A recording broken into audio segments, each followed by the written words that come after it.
I found a lucky penny on the way up here. All right. That's gotta mean something, doesn't it? There you go. All right. Just in case you're superstitious and don't want to fool them. I might need that penny after this is over, right? Okay, moving forward. We wanted to start today by just letting you know who the students are we serve. So we put together a little snapshot of students. The first graph there on the left is by client, race, and ethnicity. And if you look at those numbers, they pretty much reflect the general population of the institution.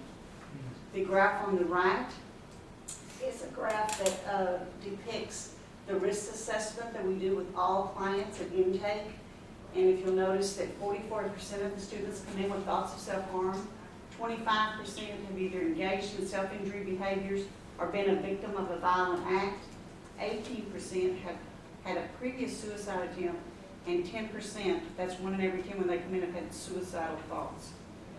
Moving down to the graph on the left is a psychological symptom inventory that we give every student called the CCAPS. If you'll notice, in blue are our students, and in red are students on a national norm, and we rank higher in almost every category than students on the national norm, particularly in areas like social anxiety, family distress, overall stress. And then finally, the graph on the right are the 5 top concerns at intake that students bring into the center, and they stay rather consistent, and they are depression, stress, generalized anxiety, academic distress, and lack of motivation. The next slide is of the service trends over the last 5 years, 2011 to 2016. And if you will notice, all categories have gone up. Total appointments have gone up by 43%. Total clients in the last 5 years up 16%. Crisis-oriented appointments up 101%. And psychiatric appointments up 164%.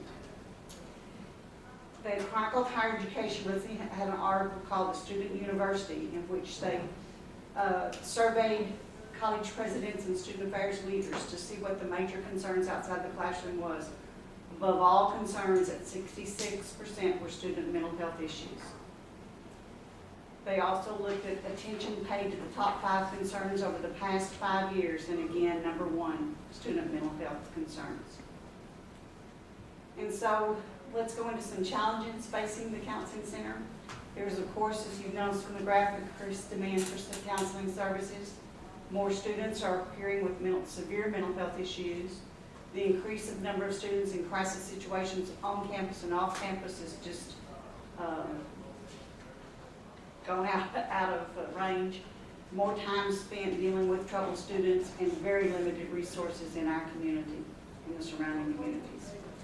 So how this funding supports the overall mission of the university: it directly impacts student academic performance, retention, and graduation rates, provides accessible and high-quality services to a diverse and marginalized student body, and offers timely interventions to at-risk students in acute distress or deteriorating mental health state.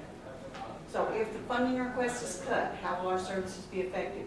The current wait list for initial and ongoing services will likely increase from 4 to 5 days to 2 to 3 weeks. The number of counseling sessions a student is eligible to attend each semester would have to be limited. Students need to be referred off campus, and this could be limiting or unaffordable for them. Psychiatric service hours would likely be reduced, which could impact their stability and their academic performance. Fees may need to be charged for services, which many students cannot afford. Psychoeducational outreach programs on mental health topics might have to be decreased and or eliminated, and more severe cases and heavier caseloads may adversely affect the staff morale, and this could lead to burnout and turnover. So here's our budget request. It's for salaries, for staff and benefits, 1 doctoral GA for 12 months with benefits, 4 student workers, general operating expenses, protocol, which is 24/7 crisis hotline, and a contract legal advisor. And then contract psychiatric nurse practitioner services we expect to get out of the university services fee. And finally, what clients say about the center.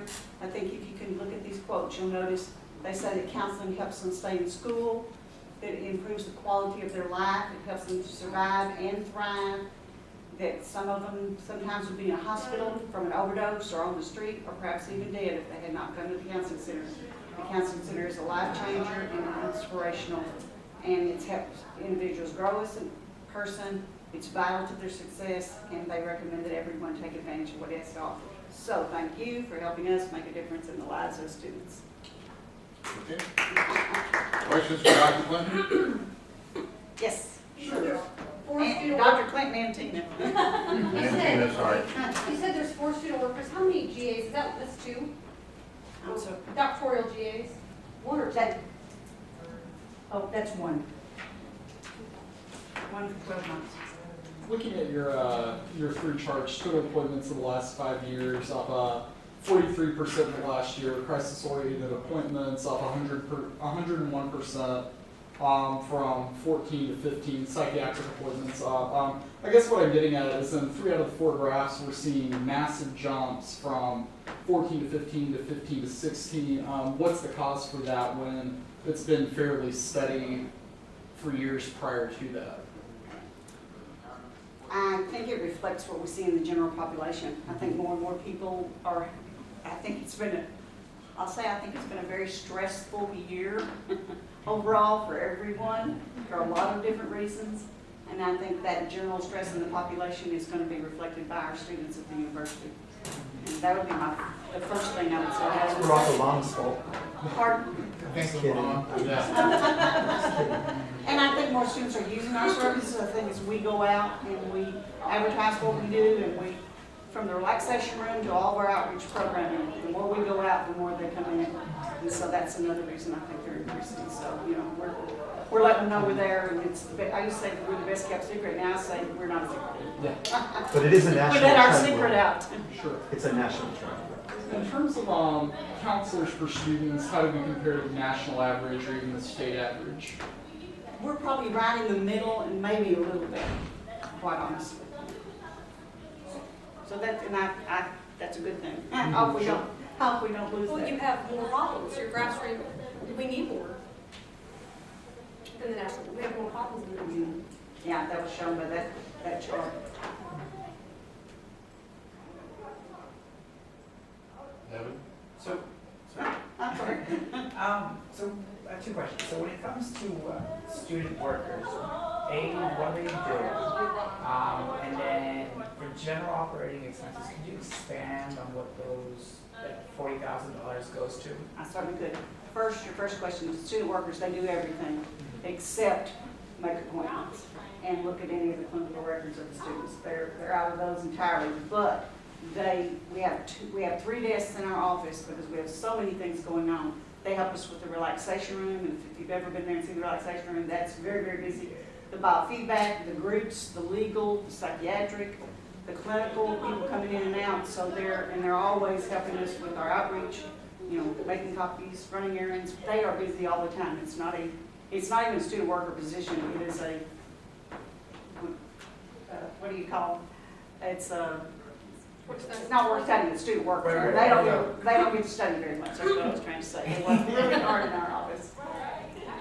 And then the second part of the question, it's everything from office supplies to our programming, to our promotional items, to training, development, professional development, assessments, workshops,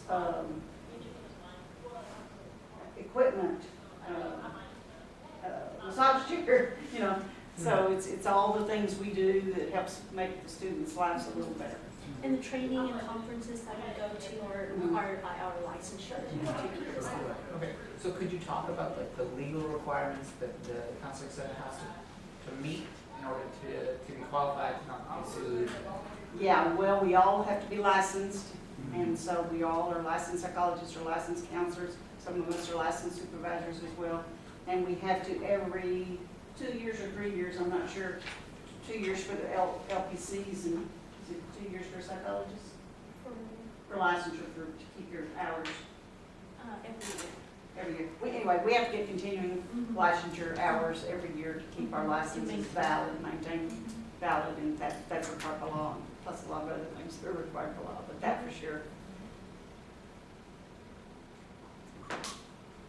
You do mention that if your funding were cut, that would result in referrals to other areas.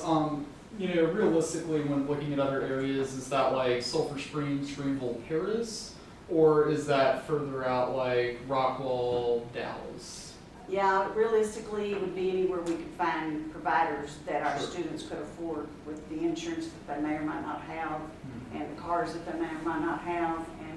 And so it would be tough, but we would do that. If that's what we need to do, we'll do what we need to do to help our students get to where they need to get Sure. and get to the best of our ability. This might be a silly question. Why is the doc GA paid so much? $2,000 a month, yeah? Well, it's, 20,000, it's 9,000 per semester, fall and spring, and Maybe then it's 6,000, summer. and then 6,000 in the summer. And I think that adds up to the 24, correct? Yeah. Yeah, okay. Yes, and Oh, that, I'm not that is, calculating summer. yeah, even though and it's that 12 is months, the top, forgive me. that is the top range, and actually, we could hire somebody and pay them a little less. than Do that. is that part of the doc requirements for the PhD, to do some sort of internship? Oh, yeah. Could that be cut out and that be just part of, you're offering them a service by allowing them to do their internship with you? And or no? we do that sometimes, we Yeah. have people who do internships. Quite frankly, it's hard to get people to not do something that you can't pay them because most of But them. if it's part of their curriculum, if it's part of their degree requirements, Well, not always, they're not always doing the graduate assistant at the same time they're doing the Thank you. internship. Okay, They're I often understand. doing them separately. And That can sometimes coincide, but Yes, not ma'am. always. Thank you. And we don't That take the is rarely. we don't take the first year, right? Right, Because we usually like to have Yeah, more we need advanced, just because experience. of the I degree understand. and seriousness of I the people understand. we see. Did somebody have a question? well, I was gonna personally say, I don't know, as an individual that's in my situation, a student, grad student, or I'm not a grad student yet, but, an unpaid internship is essentially the way, like, stealing my time. And not to say that, like, I mean, that's a consideration, like, I feel as if you are going to employ someone in an internship, it should be paid, but that's like a personal statement, commentary. oh yeah, I disagree, but that's the marketplace of ideas. Yeah, right. That is okay. And I agree totally with both of you. Right? 100%. 100%.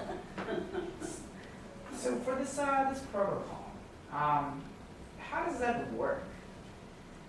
Well, most of the time. Good. Yes, well, most of the time.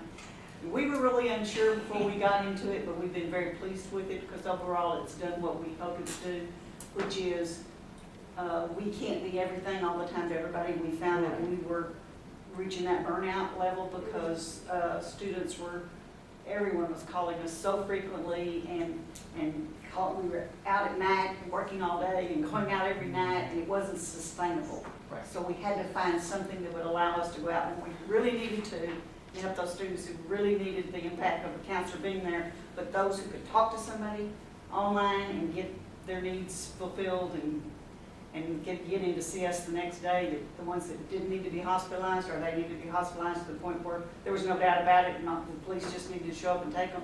Anyway, so that's what protocol does. They're there 24/7, the students can call anytime, and they can talk to them as long as they want, and they're able to many times be talked down from whatever it is they're feeling, sensing at the time, and then get them to us the next day, so we're able to help them. And we're not having to go out nearly as much in the middle of the night and on weekends and holidays and all the times that we were before we started utilizing protocol. So, So a student calls, and it's a licensed master level mental health professional. okay. We'll talk with them, assess their situation, so it's like a phone consultation, assess the level of crisis, Right. any substance use, any medication, other risk factors, suicidal, homicidal ideation, and then with what they're provided, they'll provide the action plan. and we get a complete report then the following day. So we Mhm. know everything that's happened, and then they do their best to try to get them to the counseling centers. Right. So it's a service that we pay for to Service we provide pay to our for. students. This is the first year ever that we've had that service. Do we have numbers on if that was utilized? We do have numbers, and it's definitely being utilized. We Yes. probably had anywhere from, I'm just gonna guess on this one because I didn't bring my protocol numbers with me, but 12 to 25 students per month, for sure use it, so. And some have been super heavy-duty stuff that we're like, can't believe protocol was able to handle that, and we didn't get called out. And then there've been some that we haven't been called out on, so, because it was even, protocol needed us there, needed us to make a connection somehow. But that's been fewer than would have been. It was getting to the point that for a while there, we were going out sometimes 3 times a week, sometimes back to back to back. It's really hard when you're, like I said, trying to work all day and then you're trying to work all night as well. So it's really been a great service. And Protocol is going through their own, Okay, we're out of time. okay, they're going through their own thing, just trying to, they're a new service and they're trying to, Standardized. yes, trying to get their service. And a Thank lot you. of the university offer, take the protocol as well.